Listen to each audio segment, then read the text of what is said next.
Chapter 7. They've taken us farther back than usual to a field depot so that we can be reorganized. Our company needs more than 100 reinforcements. In the meantime, when we are off duty, we loaf around. After a couple of days, Himmelstas comes up to us. He has had the bounce knocked out of him since he has been in the trenches and wants to get on good terms with us. I am willing, because I saw how he brought Haya Westus in when he was hit in the back. Besides, he's decent enough to treat us in the canteen when we were out of funds. Only Tjaden is still reserved and suspicious. But he is won over too when Himmelstas tells us that he is taking the place of the sergeant cook who has gone on leave. As a proof, he produces on the spot 2 pounds of sugar for us and a half pound of butter, specially for Tjaden. He even sees to it that we are detailed the next 2 or 3 days to the cookhouse for potato and turnip peeling. The grub he gives us there is real officer's fare. Thus momentarily we have the 2 things a soldier needs for contentment: good food and rest.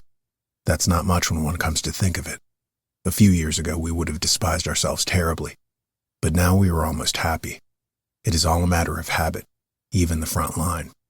Habit is the explanation of why we seem to forget things so quickly. Yesterday we were under fire. Today we act the fool and go foraging through the countryside. Tomorrow we go up to the trenches again. We forget nothing really. But so long as we have to stay here in the field, the front line days, when they are past, sink down in us like a stone. They are too grievous for us to be able to reflect on them at once. If we did that, we should have been destroyed long ago. I soon found out this much. Terror can be ignored so long as a man simply ducks, but it kills if a man thinks about it. Just as we turn into animals when we go up to the line, because that is the only thing which brings us through safely, so we turn into wags and loafers when we are resting. We can do nothing else. It is a sheer necessity. We want to live at any price, so we cannot burden ourselves with feelings which, though they might be ornamental enough in peacetime, would be out of place here. Kemmerich is dead. Haya Westus is dying. They will have a job with Hans Kramer's body at the Judgment Day, piecing it together after a direct hit. Martens has no legs anymore. Meyer is dead. Max is dead. Bayer is dead. Hammerling is dead. There are 120 wounded men lying somewhere or other. It is a damnable business. But what has it to do with us now? We live. If it were possible for us to save them, then it would be seen how much we cared. We would have a shot at it though we went under ourselves. For we can be damned quixotic when we like. Fear we do not know much about. Terror of death, yes. But that is a different matter. That is physical. But our comrades are dead. We cannot help them. They have the rest. But who knows what is waiting for us? We will make ourselves comfortable and sleep and eat as much as we can stuff into our bellies, and drink and smoke so that hours are not wasted. Life is short. The terror of the front sinks down when we turn our backs upon it. We make grim coarse jests about it when a man dies. Then we say he has nipped off his turd, and so we speak of everything. That keeps us from going mad. As long as we take it that way, we maintain our own resistance. But we do not forget. It's all rot that they put in the war news about the good humor of the troops. How they're arranging dances almost before they are out of the front line. We don't like that because we're in a good humor. We're in a good humor because otherwise we should go to pieces. Even so, we cannot hold out much longer. Our humor becomes more bitter every month. And this I know. All these things that now, while we are still in the war, sink down in us like a stone, after the war shall awaken again, and then shall begin the disentanglement of life and death. The days, the weeks, the years out here shall come back again, and our dead comrades shall then stand up again and march with us. Our heads shall be clear, we shall have a purpose.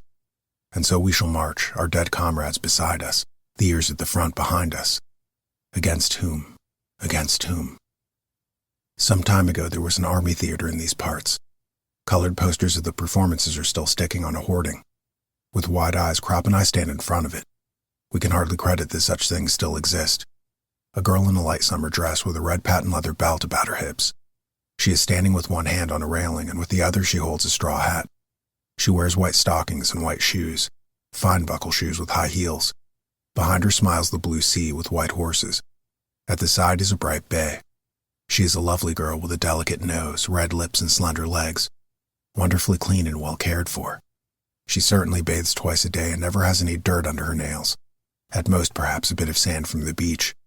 Beside her stands a man in white trousers, a blue jacket, and sailor's cap.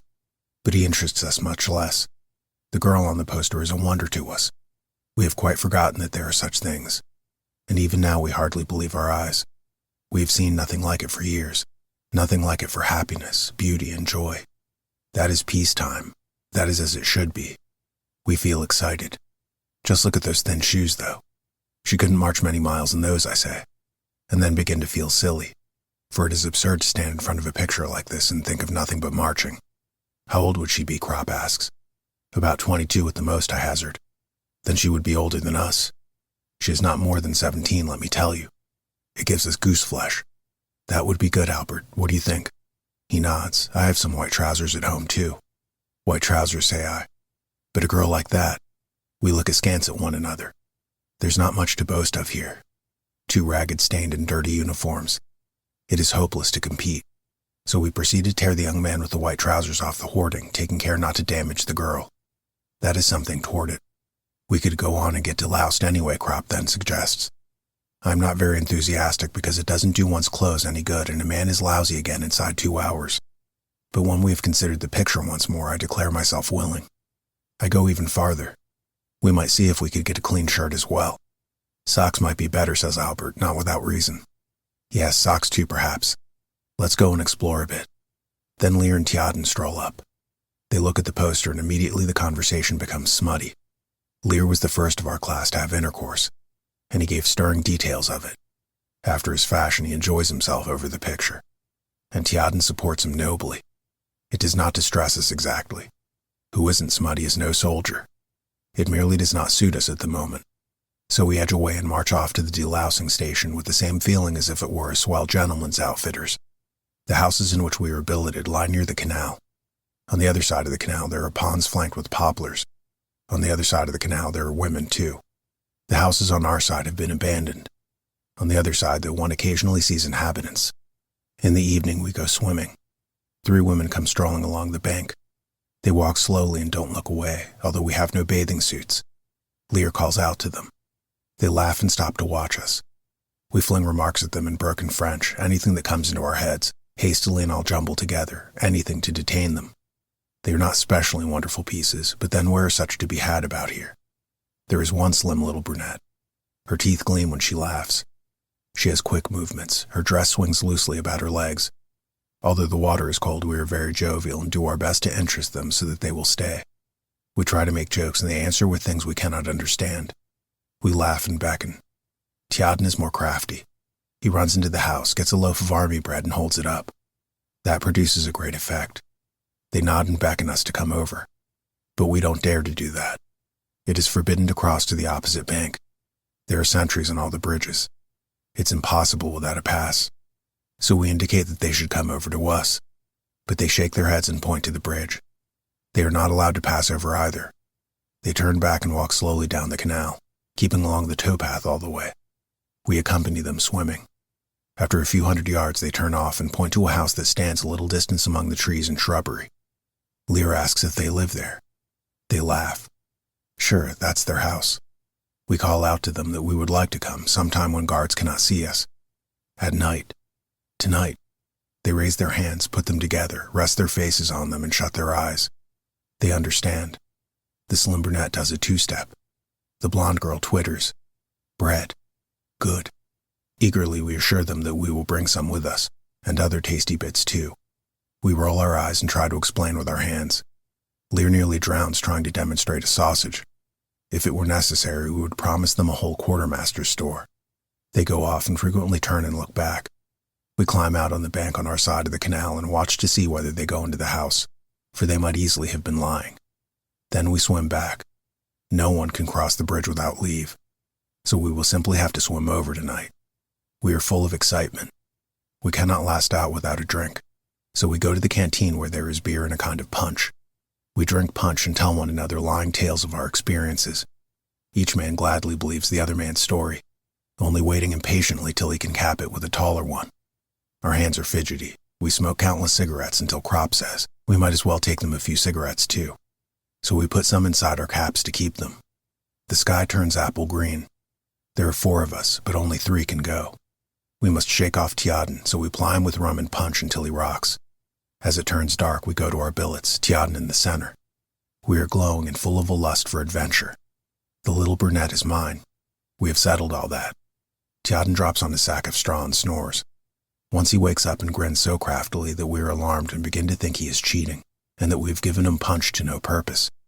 Then he drops back again and sleeps on. We each get a hold of a whole army loaf of bread and wrap it up in newspaper.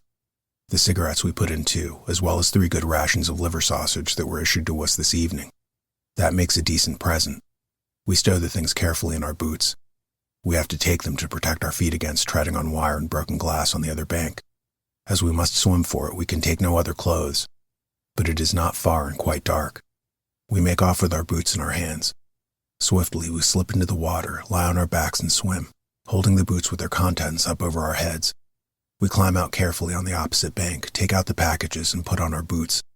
We put the things under our arms. And so, all wet and naked, clothed only in our boots, we break into a trot. We find the house at once. It lies among the trees. Lear trips over a root and skins his elbows. No matter, he says gaily. The windows are shuttered. We slip around the house and try to peer through the cracks. Then we grow impatient. Suddenly Crop hesitates. What if there's a major with them? Then we just clear off, grins Lear. He can try to read our regimental numbers here, and smacks his behind. The door of the courtyard stands open. Our boots make a great clatter. The house door opens, a chink of light shines through, and a woman cries out in a scared voice. Shh, shh, comrade, bon ami, we say, and show our packages protestingly. The other 2 are now on the scene. The door opens and the light floods over us. They recognize us, and all 3 burst into laughter at our appearance. They rock and sway in the doorway. They laugh so much. How supple their movements are. Un moment. They disappear and throw us bits of clothing which we gladly wrap round ourselves. Then we are allowed in. A small lamp burns in their room, which is warm and smells a little of perfume. We unwrap our parcels and hand them over to the women.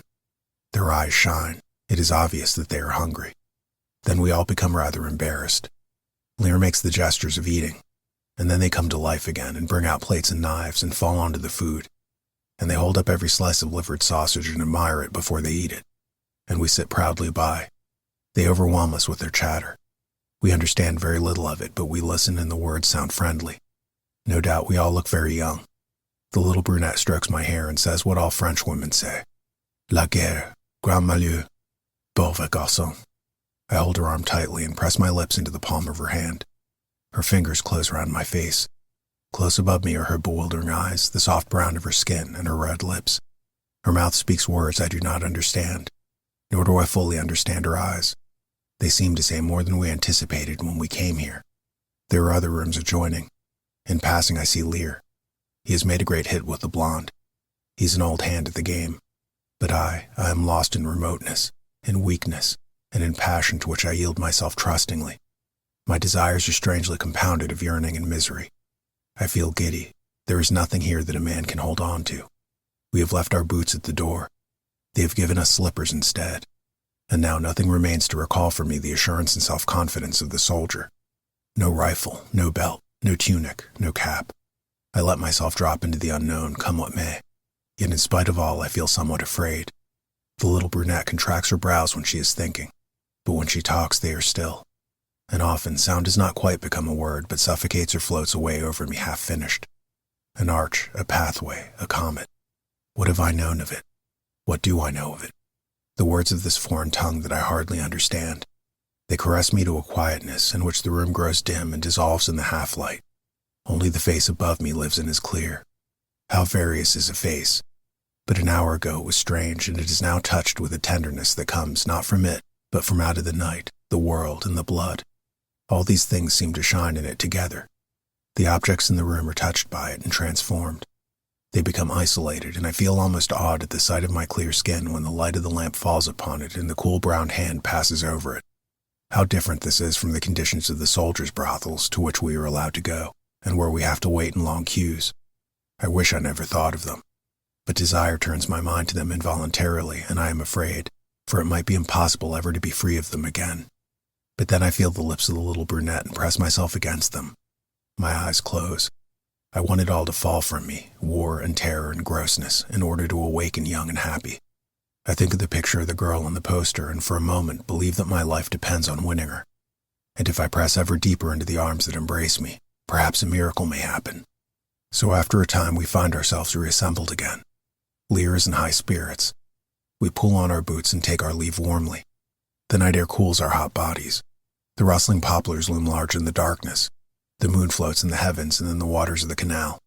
We do not run. We walk beside one another with long strides. That was worth a ration loaf, says Lear. I cannot trust myself to speak. I am not in the least happy. Then we hear footsteps and dodge behind a shrub. The steps come near, close by us. We see a naked soldier in boots just like ourselves. He has a package under his arm and gallops onward. It is Tjaden in full course. He has disappeared already. We laugh. In the morning he will curse us. Unobserved, we arrive at our sacks of straw. I am called to the orderly room. The company commander gives me a leave pass and a travel pass and wishes me a good journey. I look to see how much leave I have got. 17 days. 14 days leave and 3 days for traveling. It is not enough, and I ask whether I cannot have 5 days for traveling. Berting points to my pass. There I see that I am not to return to the front immediately. After my leave, I have to report for a course of training to a camp on the moors. The others envy me. Kat gives me good advice and tells me I ought to try to get a base job. If you're smart, you'll hang on to it. I would rather not have gone for another 8 days. We are to stay here that much longer, and it is good here. Naturally, I have to stand the others' drinks at the canteen. We are all a little bit drunk. I become gloomy. I will be away for 6 weeks. That is lucky, of course. But what may happen before I get back? Shall I meet all these fellows again? Already Haya and Kemmerich have gone. Who will the next be? As we drink, I look at each of them in turn. Albert sits beside me and smokes. He is cheerful. We have always been together. Opposite squats Kat with his drooping shoulders, his broad thumb and calm voice. Mueller with the projecting teeth and the booming laugh. Tjaden with his mousy eyes. Lear, who has grown a full beard and looks at least 40. Over us hangs a dense cloud of smoke. Where would a soldier be without tobacco? The canteen is his refuge, and beer is far more than a drink. It is a token that a man can move his limbs and stretch in safety. We do it ceremonially. We stretch our legs out in front of us and spit deliberately. That is the only way. How it all rises up before a man when he is going away the next morning. At night we go again to the other side of the canal. I am almost afraid to tell the little brunette that I am going away, and when I return we will be far from here. We will never see one another again. But she merely nods and takes no special notice. At first I am at a loss to understand, then it suddenly dawns on me. Yes, Lear is right. If I were going up to the front, then she would have called me again pauvre garçon. But merely going on leave? She does not want to hear about that. That is not nearly so interesting. May she go to the devil with her chattering talk. A man dreams of a miracle and wakes up to loaves of bread. Next morning, after I have been deloused, I go to the railhead. Albert and Kat come with me. At the halt, we learn that it will be a couple of hours yet before the train leaves. The other two have to go back to duty. We take leave of one another. Good luck, Kat. Good luck, Albert. They go off and wave once or twice. Their figures dwindle. I know their every step and movement. I would recognize them at any distance. Then they disappear. I sit down on my pack and wait. Suddenly I become filled with a consuming impatience to be gone. I lie down on many a station platform. I stand before many a soup kitchen. I squat on many a bench. Then at last the landscape becomes disturbing, mysterious, and familiar.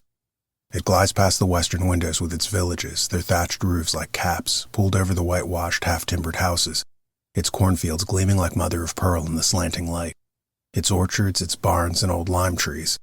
The names of the stations begin to take on meaning, and my heart trembles. The train stamps and stamps onward. I stand at the windows and hold on to the frame. These names mark the boundaries of my youth. Smooth meadows, fields, farmyards.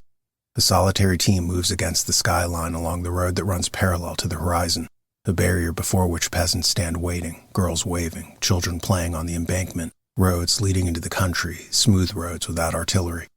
It is evening, and if the train did not rattle, I should cry out. The plain unfolds itself.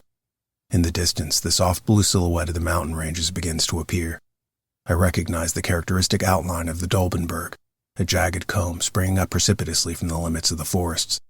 Behind it should lie the town. But now the sun streams through the world, dissolving everything in its golden red light.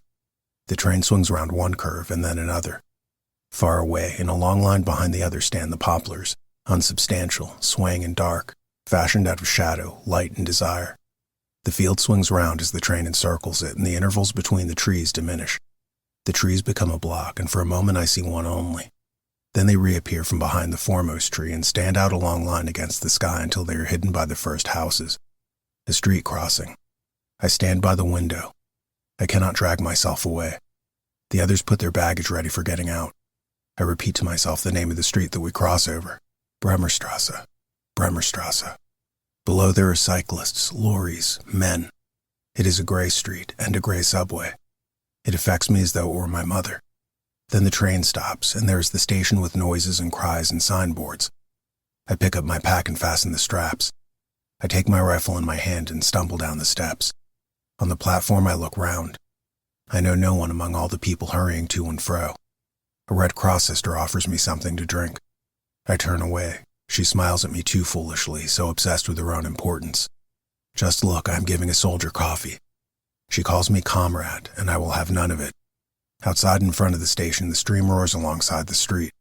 It rushes foaming from the sluices of the mill bridge. There stands the old square watchtower. In front of it, the great mottled lime tree, and behind it, the evening. Here we have often sat. How long it is. We have passed over this bridge and breathed the cool acid smell of the stagnant water. We have leaned over the still water on this side of the loch, where the green creepers and weeds hang from the piles of the bridge, and on hot days we rejoiced in the spouting foam of the other side of the loch and told tales about our school teachers. I pass over the bridge. I look right and left. The water is as full of weeds as ever, and it still shoots over in gleaming arches. In the lower buildings, laundresses stand still with bare arms as they used to over the clean linen, and the heat from the ironing pours out through the open windows. Dogs trot along the narrow street. Before the doors of the houses, people stand and follow me with their gaze as I pass by, dirty and heavy laden. In this confectioner's we used to eat ices, and there we lean to smoke cigarettes. Walking down the street, I see every shop, the grocers, the chemists, the bakers. Then I at last stand before the brown door with its worn latch, and my hand grows heavy. I open the door, and a strange coolness comes out to meet me. My eyes are dim. The stairs creak under my boots. Upstairs, a door rattles. Someone is looking over the railing. It is the kitchen door that was opened. They are cooking potato cakes. The house reeks of it, and today, of course, is Saturday. That will be my sister leaning over. For a moment I am shy and lower my head. Then I take off my helmet and look up. Yes, it is my eldest sister. "Paul," she cries. "Paul." I nod. My pack bumps against the banisters. My rifle is so heavy. She pulls a door open and calls, "Mother, Mother, Paul is here." I can go no further. "Mother, Mother, Paul is here." I lean against the wall and grip my helmet and rifle. I hold them as tight as I can, but I cannot take another step.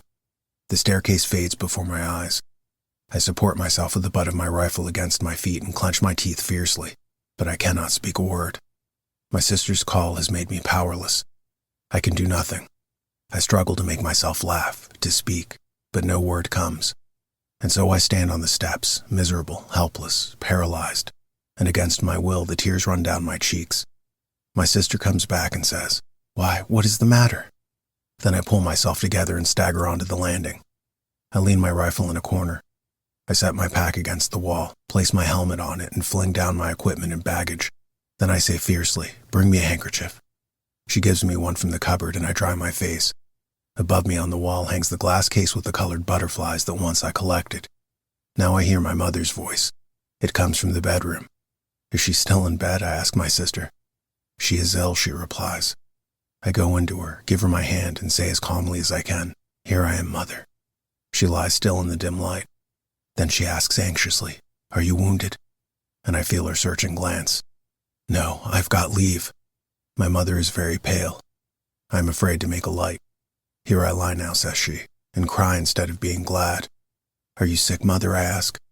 "I'm going to get up a little today," she says, and turns to my sister, who is continually running to the kitchen to watch that the food does not burn. "And put out that jar of preserved whortleberries. You like that, don't you?" she asks me. "Yes, Mother, I haven't had any for a long time." "We might almost have known you were coming," laughs my sister. "There is just your favorite dish, potato cakes, and even whortleberries to go with them, too. And it is Saturday," I add. "Sit here beside me," says my mother. She looks at me. Her hands are white and sickly and frail compared with mine. We say very little, and I am thankful that she asks nothing. What ought I to say? Everything I could have wished for has happened. I have come out of it safely and sit here beside her. And in the kitchen stands my sister preparing supper and singing. "Dear boy," says my mother softly. "We were never very demonstrative in our family. Poor folk who toil and are full of cares are not so. It is not their way to protest what they already know. When my mother says to me, 'Dear boy,' it means much more than when another uses it. I know well enough that the jar of whortleberries is the only one they have had for months, and that she has kept it for me, and the somewhat stale cakes that she gives me too. She must have got them cheap sometime and put them all by for me." I sit by her bed, and through the window the chestnut trees in the beer garden opposite glow in brown and gold. I breathe deeply and say over to myself, "You are at home." But a sense of strangeness will not leave me. I cannot feel at home amongst these things. There is my mother, there is my sister, there my case of butterflies, and there the mahogany piano, but I am not myself there. There is a distance, a veil between us. I go and fetch my pack to the bedside and turn out the things I have brought: a whole Edamer cheese that Cat provided me with, 2 loaves of army bread, 3/4 of a pound of butter, 2 tins of livered sausage, a pound of dripping, and a little bag of rice. I suppose you could make some use of that. They nod. "Is it pretty bad for food here?" I inquire. "Yes, there's not much." "Do you get enough out there?" I smile and point to the things I've brought. "Not always quite as much as that, of course, but we fare reasonably well." Erna takes away the food. Suddenly my mother seizes hold of my hand and asks falteringly, "Was it very bad out there, Paul?" "Mother, what should I answer to that? You would not understand. You could never realize it. And you never shall realize it." "Was it bad, you ask?" "You, Mother." I shake my head and say, "No, Mother, not so very. There are always a lot of us together, so it isn't so bad." "Yes, but Heinrich Bredermeyer was here just lately and said it was terrible out there now, with the gas and all the rest of it." It is my mother who says that. She says, "with the gas and all the rest of it." She does not know what she is saying. She's merely anxious for me. Should I tell her how we once found 3 enemy trenches with their garrison all stiff as though stricken with apoplexy, against the parapet in the dugouts just where they were? The men stood and lay about, with blue faces, dead. "No, Mother, that's only talk," I answer. "There's not very much in what Bredermeyer says. You see, for instance, I'm well and fit." Before my mother's tremulous anxiety, I recover my composure. Now I can walk about and talk and answer questions without fear of having suddenly to lean against the wall because the world turns soft as rubber and my veins become brimstone. My mother wants to get up, so I go for a while to my sister in the kitchen. "What is the matter with her?" I ask. She shrugs her shoulders. "She's been in bed some months now, but we did not want to write and tell you. Several doctors have been to see her. One of them said it is probably cancer again." I go to the district commandant to report myself. Slowly I wander through the streets. Occasionally, someone speaks to me. I do not delay long, for I have little inclination to talk. On my way back from the barracks, a loud voice calls out to me. Still lost in thought, I turned round and found myself confronted by a major. "Can't you salute?" he blusters. "Sorry, Major," I say in embarrassment. "I didn't notice you." "Don't you know how to speak properly?" he roars. I would like to hit him in the face, but control myself, for my leave depends on it. I click my heels and say, "I did not see you, Herr Major." "Then keep your eyes open," he snorts. "What is your name?" I give it. His fat red face is furious. "What regiment?" I give full particulars. Even yet he has not had enough. "Where are you quartered?" But I have had more than enough and say, "Between Langemark and Bitschute." "Eh?" he asks, a bit stupefied. I explained to him that I arrived on leave only an hour or two since, thinking that he would then trot along. But not at all. He gets even more furious. "You think you can bring your frontline manners here, what? Well, we don't stand for that sort of thing. Thank God we have discipline here. 20 paces backwards, double march," he commands. I am mad with rage, but I cannot say anything to him. He could put me under arrest if he liked, so I double back and then march up to him. 6 paces from him, I spring to a salute and maintain it until I am 6 paces beyond him. He calls me back again and affably gives me to understand that for once he is pleased to put mercy before justice. I pretend to be duly grateful. "Now dismiss," he says. I turn about smartly and march off. That ruins the evening for me. I go back home and throw my uniform into a corner. I had intended to change it in any case. Then I take out my civilian clothes from the wardrobe and put them on. I feel awkward. The suit is rather tight and short. I have grown in the army. Collar and tie give me some trouble. In the end, my sister ties the bow for me. But how light the suit is. It feels as though I had nothing on but a shirt and underpants. I look at myself in the glass. It is a strange sight. A sunburnt, overgrown candidate for confirmation gazes at me in astonishment. My mother is pleased to see me wearing civilian clothes. It makes me less strange to her. but my father would rather I kept my uniform on so that he could take me to visit his acquaintances. But I refuse. It is pleasant to sit quietly somewhere, in the beer garden, for example, under the chestnuts by the skittle alley. The leaves fall down on the table and on the ground, only a few the first. A glass of beer stands in front of me. I've learned to drink in the army. The glass is half empty, but there are a few good swigs ahead of me. And besides, I can always order a second and a third if I wish to. There are no bugles and no bombardments. The children of the house play in the skittle alley, and the dog rests his head against my knee. The sky is blue. Between the leaves of the chestnuts rises the green spire of St. Margaret's Church. That is good. I like it. But I cannot get on with the people. My mother is the only one who asks no questions. Not so my father. He wants me to tell him about the front. He is curious in a way that I find stupid and distressing. I no longer have any real contact with him. There is nothing he likes more than just hearing about it. I realize that he does not know that a man cannot talk of such things. I would do it willingly, but it is too dangerous for me to put these things into words. I am afraid they might then become gigantic, and I be no longer able to master them. What would become of us if everything that happens out there were quite clear to us? So I confine myself to telling him a few amusing things. But he wants to know whether I have had a hand-to-hand fight. I say no, and get up and go out. But that does not mend matters. After I have been startled a couple of times in the street by the screaming of the tram cars, which resemble the shriek of a shell coming straight for one, somebody taps me on the shoulder. It is my German master, and he fastens on me with the usual question. Well, how are things out there? Terrible, terrible, eh? Yes, it is dreadful, but we must carry on. And after all, you do at least get decent food out there, so I hear. You look well, Paul, and fit. Naturally, it's worse here. Naturally. The best for our soldiers every time, that goes without saying. He drags me along to a table with a lot of others. They welcome me. A headmaster shakes hands with me and says, "So, you came from the front. What is the spirit like out there? Excellent, eh? Excellent?" I explain that nobody would be sorry to be back home. He laughs uproariously. I can well believe it. But first you have to give the froggies a good hiding. Do you smoke? Here, try one. Waiter, bring a beer as well for our young warrior. Unfortunately, I have accepted the cigar, so I have to remain. And they are also dripping with goodwill that it is impossible to object. All the same, I feel annoyed and smoke like a chimney as hard as I can. In order to make at least some show of appreciation, I toss off the beer in one gulp. Immediately, a second is ordered. People know how much they are indebted to the soldiers. They argue about what we ought to annex. The headmaster with the steel watch chain wants to have at least the whole of Belgium, the coal areas of France, and a slice of Russia. He produces reasons why we must have them and is quite inflexible until at last the others give in to him. Then he begins to expound just whereabouts in France the breakthrough must come, and turns to me. Now, shove ahead a bit out there with your everlasting trench warfare. Smash through the Johnnies, and then there will be peace. I reply that in our opinion a breakthrough may not be possible. The enemy may have too many reserves. Besides, the war may be rather different from what people think. He dismisses the idea loftily and informs me I know nothing about it. The details, yes, says he, but this relates to the whole, and of that you are not able to judge. You see only your little sector, and so cannot have any general survey. You do your duty, you risk your lives. That deserves the highest honor. Every man of you ought to have the Iron Cross. But first of all, the enemy line must be broken through in Flanders and then rolled up from the top. He blows his nose and wipes his beard. Completely rolled up they must be, from the top to the bottom, and then to Paris.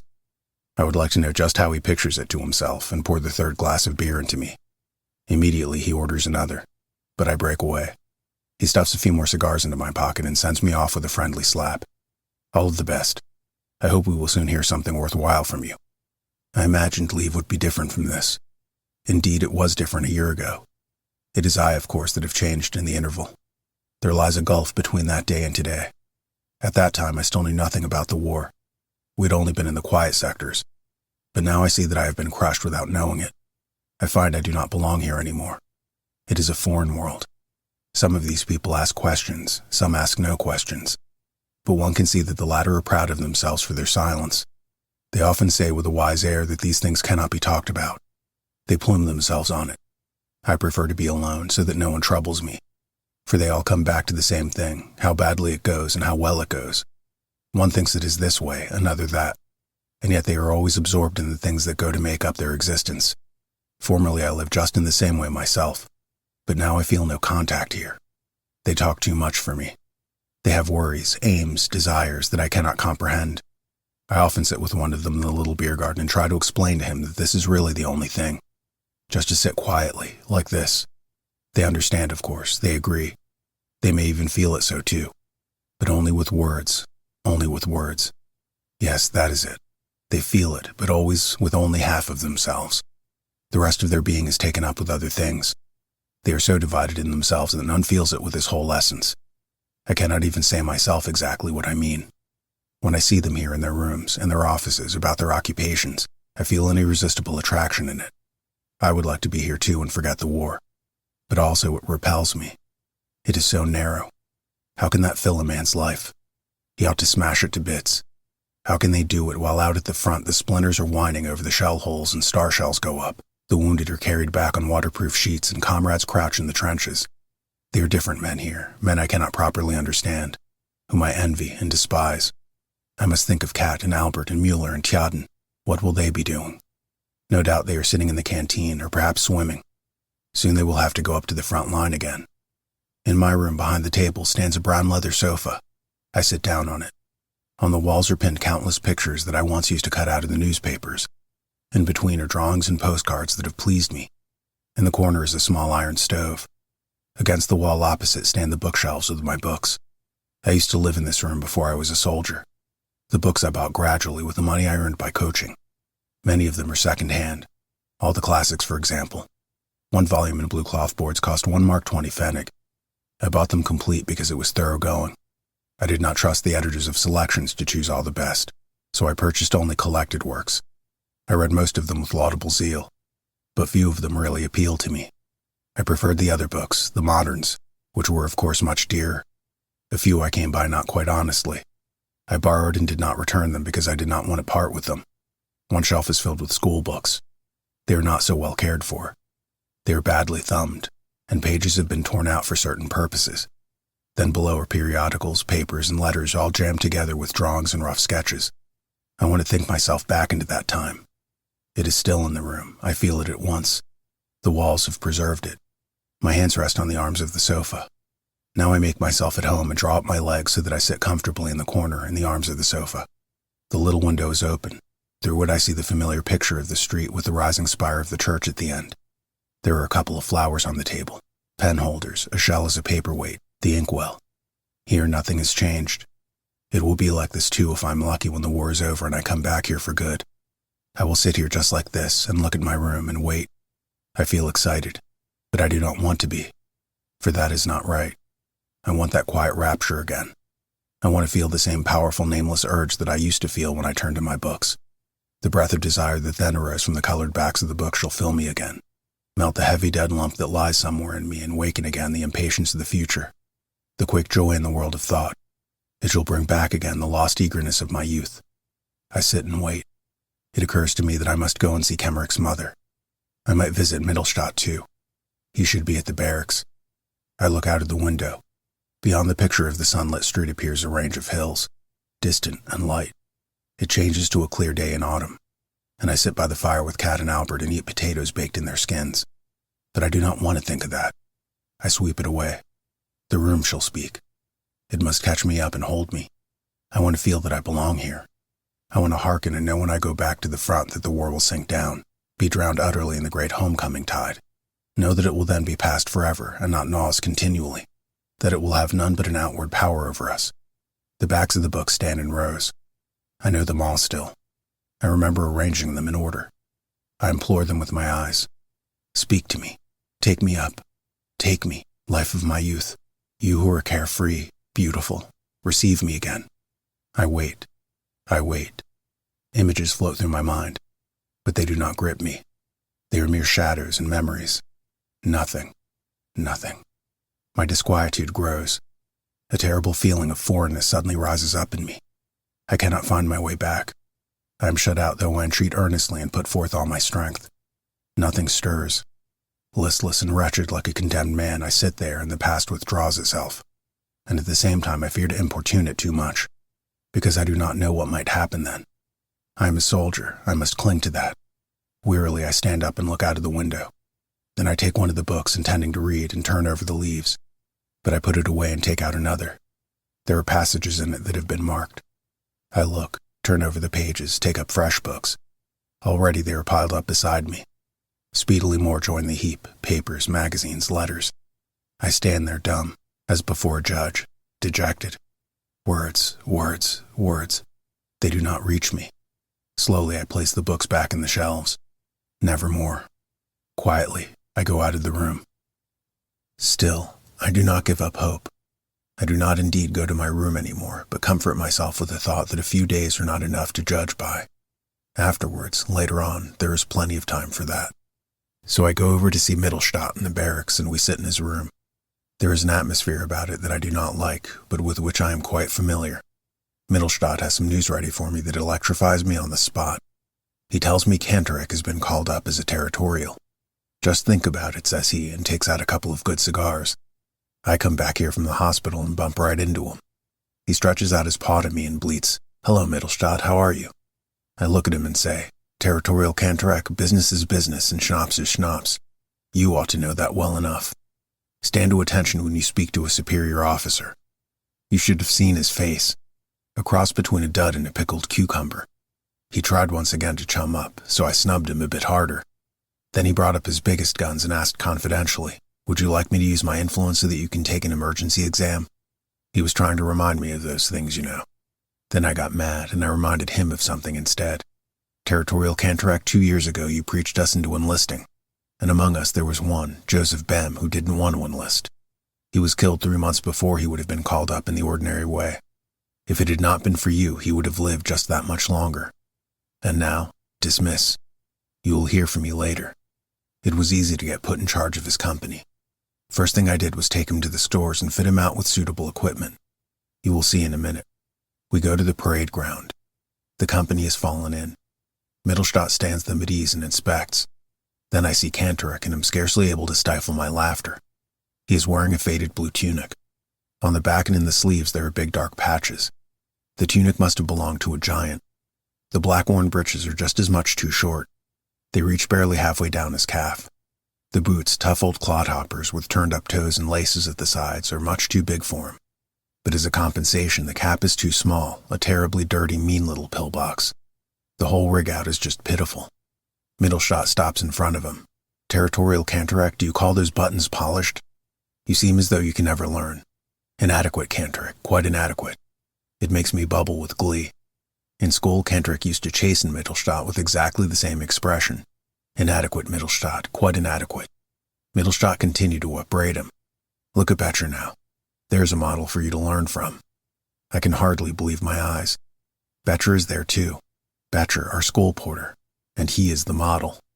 Kantorek shoots a glance at me as if he would like to eat me. But I grin at him innocently as though I do not recognize him anymore. Nothing could look more ludicrous than his forge cap and his uniform. And this is the object before whom we used to sit in anguish as he sat up there enthroned at his desk, spearing at us with his pencil for our mistakes in those irregular French verbs with which afterwards we made so little headway in France. That is barely 2 years ago. And now here stands Territorial Kantorek, the spell quite broken, with bent knees, arms like pothooks, unpolished buttons, and that ludicrous rig-out. An impossible soldier. I cannot reconcile this with the menacing figure at the schoolmaster's desk. I wonder what I, the old soldier, would do if this skinful of woe ever dared to say to me again, "Baumer, give the imperfect a valet." Then Mittelstadt makes them practice skirmishing and as a favor appoints Kantorek squad leader. Now, in skirmishing, the squad leader has always to keep 20 paces in front of his squad. If the order comes, "On the march, about turn," the line of skirmishers simply turns about, but the squad leader, who now finds himself suddenly 20 paces in the rear of the line, has to rush up at the double and take his position again 20 paces in front of the squad. That makes altogether 40 paces double march. But no sooner has he arrived than the order, "On the march, about turn," comes again, and he once more has to race at top speed another 40 paces to the other side. In this way, the squad has merely made the turn about in a couple of paces, while the squad leader dashes backwards and forwards like a fart on a curtain pole. That is one of Himmelstadt's well-worn recipes.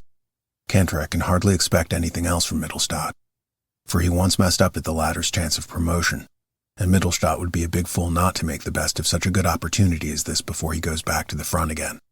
A man might well die easier after the army has given him just one such stroke of luck. In the meantime, Kantorek is dashing up and down like a wild boar. After a while, Mittelstadt stops the skirmish and begins the very important exercise of creeping. On hands and knees, carrying his gun in regulation fashion, Kantorek shoves his absurd figure over the sand immediately in front of us. He is breathing hard and his panting is music. Mittelstadt encourages Cantorek the Territorial with quotations from Cantorek the Schoolmaster. Territorial Cantorek, we have had the good fortune to live in a great age. We must brace ourselves and triumph over hardship. Cantorek sweats and spits out a dirty piece of wood that is lodged in his teeth. Mittelstadt stoops down and says reproachfully, and in the trifles never lose sight of the great adventure, Territorial Cantorek. It amazes me that Cantorek does not explode with a bang, especially when during physical exercises Mittelstadt copies him to perfection, seizing him by the seat of his trousers as he is pulling him up on the horizontal bar so that he can just raise his chin above the beam, and then starts to give him good advice. That is exactly what Cantorek used to do to him at school. The extra fatigues are next detailed off. Cantorek and Betcher, bread fatigue. Take the handcart with you. A few minutes later, the two set off together, pushing the barrow. Cantorek in a fury walks with his head down, but the porter is delighted to have scored light duty. The bakehouse is away at the other end of town, and the two must go there and back through the whole length of it. They've done that a couple of times already, grins Mittelstadt. People have begun to watch for them coming. Excellent, I say. But hasn't he reported to you yet? He did try. Our CO laughed like the deuce when he heard the story. He hasn't any time for schoolmasters. Besides, I'm sweet with his daughter. He'll mess up the examination for you. I don't care, says Mittelstadt calmly. Besides, his complaint came to nothing because I could show that he'd had hardly anything but light duty. Couldn't you polish him up a bit, I ask? He's too stupid. I couldn't be bothered, answers Mittelstadt contemptuously. What is leave? A pause that only makes everything after it so much worse. Already the sense of parting begins to intrude itself. My mother watches me silently. I know she counts the days. Every morning she is sad. It is one day less. She has put away my pack. She does not want to be reminded by it. The hours pass quickly if a man broods. I pull myself together and go with my sister to the slaughterhouse to get a pound or two of bones. That is a great favor, and people line up early in the morning and stand waiting. Many of them faint. We have no luck. After waiting by turns for 3 hours, the queue disperses. The bones have not lasted out. It is a good thing that I get my rations. I bring them to my mother, and in that way we all get something decent to eat. The days grow ever more strained, and my mother's eyes more sorrowful. 4 days left now. I must go and see Kemmerik's mother. I cannot write that down. This quaking, sobbing woman who shakes me and cries out on me. Why are you living then when he is dead? Who drowns me in tears and calls out, what are you there for at all, child, when you? Who drops into a chair and wails, did you see him? Did you see him then? How did he die? I tell her that he was shot through the heart and died instantaneously. She looks at me. She doubts me. You lie. I know better. I have felt how terribly he died. I have heard his voice at night. I have felt his anguish. Tell the truth. I want to know it. I must know it. No, I say. I was beside him. He died at once. She pleads with me gently. Tell me. You must tell me. I know you want to comfort me. But don't you see? You torment me far more than if you told me the truth. I cannot bear the uncertainty. Tell me how it was, and even though it will be terrible, it will be far better than what I have to think if you don't. I will never tell her. She can make mincemeat out of me first. I pity her, but she strikes me as rather stupid all the same. Why doesn't she stop worrying? Kemmerik will stay dead whether she knows about it or not. When a man has seen so many dead, he cannot understand any longer why there should be so much anguish over a single individual. So I say rather impatiently, he died immediately. He felt absolutely nothing at all. His face was quite calm. She is silent, then she says slowly, will you swear it? Yes. By everything that is sacred to you. Good God, what is there that is sacred to me? Such things change pretty quickly with us. Yes, he died at once. Are you willing never to come back yourself if it isn't true? May I never come back if he wasn't killed instantaneously? I would swear to anything. But she seems to believe me. She moans and weeps steadily. I have to tell how it happened, so I invent a story and I almost believe it myself. As I leave, she kisses me and gives me a picture of him. In his recruit's uniform, he leans on a round rustic table with legs made of birch branches. Behind him, a wood is painted on a curtain, and on the table stands a mug of beer. It is the last evening at home. Everything is silent. I go to bed early. I seize the pillow, press it against myself, and bury my head in it. Who knows if I will ever lie in a feather bed again? Late in the night, my mother comes into my room. She thinks I am asleep, and I pretend to be so. To talk, to stay awake with one another. It is too hard. She sits long into the night, although she is in pain and often writhes. At last I can bear it no longer and pretend I have just wakened up. Go to sleep, Mother. You will catch cold here. I can sleep enough later, she says. I sit up. I don't go straight back to the front, Mother. I have to do 4 weeks at the training camp. I may come over from there one Sunday, perhaps. She is silent. Then she asks gently, Are you very much afraid? No, Mother. I would like to tell you to be on your guard against the women out in France. They are no good. Ah, Mother, Mother. You still think I am a child? Why can I not put my head in your lap and weep? Why have I always to be strong and self-controlled? I would like to weep and be comforted too. Indeed, I am little more than a child. In the wardrobe still hang my shorts, boys' trousers. It is such a little time ago. Why is it over? Where we are, there aren't any women, Mother, I say as calmly as I can. And be very careful at the front, Paul. Ah, Mother, Mother. Why do I not take you in my arms and die with you? What poor wretches we are. Yes, Mother, I will. I will pray for you every day, Paul. Ah, Mother, Mother. Let us rise up and go out, back through the years where the burden of all this misery lies on us no more. Back to you and me alone, Mother. Perhaps you can get a job that is not so dangerous. Yes, Mother, perhaps I can get into the cookhouse. That can easily be done. You do it then, and if the others say anything, that won't worry me, Mother. She sighs. Her face is a white gleam in the darkness. Now you must go to sleep, Mother. She does not reply. I get up and wrap my cover around her shoulders. She supports herself on my arm. She is in pain. And so I take her to her room. I stay with her a little while. And you must get well again, Mother, before I come back. Yes, yes, my child. You ought not to send your things to me, Mother. We have plenty to eat out there. You can make much better use of them here. How destitute she lies there in her bed, she that loves me more than all the world. As I am about to leave, she says hastily, I have 2 pairs of underpants for you. They are all wool. They will keep you warm. You must not forget to put them in your pack. Ah, Mother, I know what these underpants have cost you in the waiting and walking and begging. Ah, Mother, Mother, how can it be that I must part from you? Who else is there who has any claim on me but you? Here I sit, and there you are lying. We have so much to say, and we shall never say it. Good night, Mother. Good night, my child. The room is dark. I hear my mother's breathing and the ticking of the clock. Outside the window, the wind blows and the chestnut trees rustle. On the landing, I stumble over my pack, which lies there already made up because I have to leave early in the morning. I bite into my pillow. I grasp the iron rods of my bed with my fists. I ought never to have come here. Out there I was indifferent and often hopeless. I will never be able to be so again. I was a soldier, and now I am nothing but an agony for myself, for my mother, for everything that is so comfortless and without end. I ought never to have come on leave.